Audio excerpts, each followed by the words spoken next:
Hello everybody and welcome back to another video by FunLearnTutorials. In today's video, we'll be talking about a very significant branch of economics and we'll be talking about the fundamental of that branch. So today we'll be talking about macroeconomics and what is microeconomics all about. So essentially macroeconomics can be divided, the word itself can be divided into two parts, micro and economics. Economics is the simple study of scarcity of resources and economics that we had talked about. I will be linking the introductory video on economics in the description box below, and I'll also put it somewhere up over here so that you know what economics is all about. But where does this word micro feature from? You see, every country can be analyzed in the light of economics in two senses. So we have microeconomics and we also have something called macroeconomics. So we have something called microeconomics and we have something called macroeconomics. What are the two things that set these two topics apart from each other? So okay, let me just correct that. Yeah. So what are the two things that set each of them apart from each other? So let me use blue for macroeconomics. So you see, macroeconomics uses the prefix macro, whereas microeconomics uses the prefix micro. So what is the difference between micro and what is the difference between the word macro? What are the difference between these two words? Micro can be considered to be small. So micro refers to the word small, right? It refers to microorganisms, microscope, micro elements. Essentially micro considers small, if I want to write that down like that. Macro, on the other hand, considers large concepts, larger components, larger elements to the system. So why is macroeconomics considering large elements and why is microeconomics considering smaller elements? Essentially, when we think of an economy, there are two ways of analyzing it. One is we can look at the economy as a whole. So we can look at the economy as a whole. When we do that, we essentially talk about, what are the things that we talk about? We talk about the national income of a country. We talk about how high the national income of the country is. We talk about trade perspective. So we talk about the trade situation. What are the trade policies? What are the international policies that the economy is following? What are the international relations? So what relations do one country hold with the other in terms of trade, in terms of business, in terms of transactions? We also have things called balance of payments. How much are countries exporting with one another? How much are countries importing from each other? Do they balance each other? Do they not? Do some countries export more than they import? Do some countries import more than they export? Those are all essentially the economy as a whole in terms of macro perspective. So if I want to say how I can qualify them, these are all macroeconomic perspectives. So these are, in a broader sense, macroeconomic perspectives. So what is microeconomics? Microeconomics looks at economics on a much intuitive, on a much smaller scale. So when we talk about microeconomics, we do not look at the economy as a whole. We look at the small elements of an economy. An economy is not just a country, right? A country is built by the people that live in that country. So a country is built by the people of that country. It's a very common concept. It is built by the people of the country. So if you want to look at the country and if you want to ignore the people, that will not do. You have to look at the people itself. You have to look at how these people make their decisions in their day-to-day life. Because it is these decisions, the decisions of these people, that will aggregate to form what happens to the macroeconomy as a whole. So what are these people? Who are these people? These people are the households. You and me, people who make decisions. So households, or sometimes we call them consumers, or sometimes we call them buyers. These are the people that essentially spend their money to buy things. Why are they called households? Essentially, these people are the workers or the laborers. These people essentially buy the things from the market. They are the ones who buy things from the market in exchange for money.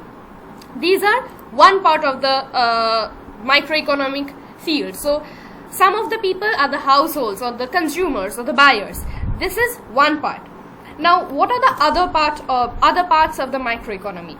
Another very important part of the economy are the firms or the producers.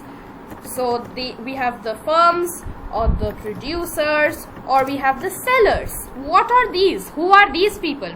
These people essentially make the production process possible. These people, if you know anything about economics, or if you know a little about economics, you will know that there are essentially 4 factors of production, 4 raw materials, so to say. There are 4 main things that an economy uses to produce something. What are those 4 things? Those 4 things are essentially land. So currently land is taken to be a form of capital. So whenever you're investing capital, that is sort of similar to land. So we have land, labor, capital, and organization or entrepreneur. Organization or entrepreneur. Right. So you have organization or entrepreneur. Now, how are these factors included in the economy? These factors are essentially owned by the households or the consumers or the buyers. These people essentially own the factors of production. The households essentially provide these factors of production to the firms and the sellers or the producers, and the producers essentially, you can think of it as the entrepreneurs. These people essentially utilize the factors of production to make production possible. They essentially produce the things and they sell it back to the households and consumers and buyers. So it is the decisions by these people. You also have elements like the government. So you can have elements like the government. You can also have the rest of the world. So it's called, sometimes it's referred to as ROW, rest of the world. So we have rest of the world because we can have trade across countries, right? We can have trade from one country to the other. One country can import or export from other countries. But it is basically these elements. It's these elements that essentially determine what will be the macroeconomic future of a country. These decisions cannot be ignored. You have to look into these decisions. So how does an economy look into these decisions? An economy looks into these decisions by 2 ways. So essentially microeconomics deals with these parts of an economy. Now, how does it do that?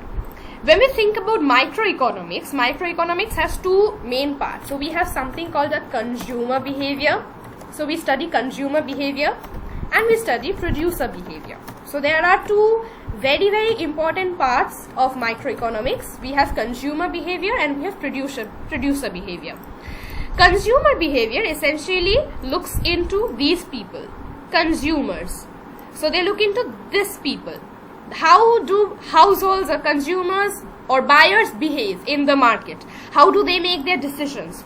On what basis do they make their decisions? Producers, on the other hand, look at the decision making of firms or producers or sellers. So we have producer behavior. We look at how producers make their production decisions, and we look at how consumers make their consumption decisions. And that is essentially the crux or the 2 main folds of microeconomics. So if you have to study microeconomics, these are the 2 first branches that you have to look into. Now, consumer behavior and producer behavior, the principle followed by these two sets of people essentially is the same, because they are both humans, right? So consumers are also humans, producers are also humans. So of course they will follow the same set of principles that any human would follow. Essentially, they will use their limited amount of resources to generate or to attain maximum amount of satisfaction, maximum amount of utility that they can, given the constraint of resources that they have. So when we talk about microeconomics, when we talk about consumer behavior and producer behavior, we look at how consumers, so what do consumers have? Consumers have income. So consumers essentially look into utility maximization. So consumers follow utility maximization subject to budget constraint. So they have a budget, that they need to follow, and they essentially use that budget to maximize the utility that they have. Say suppose I have 10 rupees with me. I am a consumer. I have 10 rupees with me, or $10 with me, or 10 euro with me, 10 pounds, whichever denomination of money you want to think of. Suppose I have 10 units of money. Let's keep it that way. Suppose I have 10 units of money. So I have 10 units of money and I go to the market. What will I do to make myself the most happy that I can think of? I want to make myself as happy as possible. I want to maximize my utility subject to the budget constraint. So say suppose I can use these 10 units of money to buy 2 bananas. I can buy 5 guavas. I can buy let's say 4 apples. I can buy different combinations of things, but which one essentially maximizes my utility? Do I like bananas more than guavas? Do I like guavas more than apples? Which is the one that I like the most, and which are the one that yields me the most amount of commodity? That essentially talks about consumer behavior. So essentially that is what consumer behavior is all about. Similarly, we have something called producer behavior. Producer behavior essentially considers producers. So what producers do is, producers have a certain amount of cost that they need to incur. So what they do is, producers essentially follow profit maximization, right? So they follow profit maximization. They follow profit maximization. Now these producers essentially can either profit maximize or they can minimize their costs as well.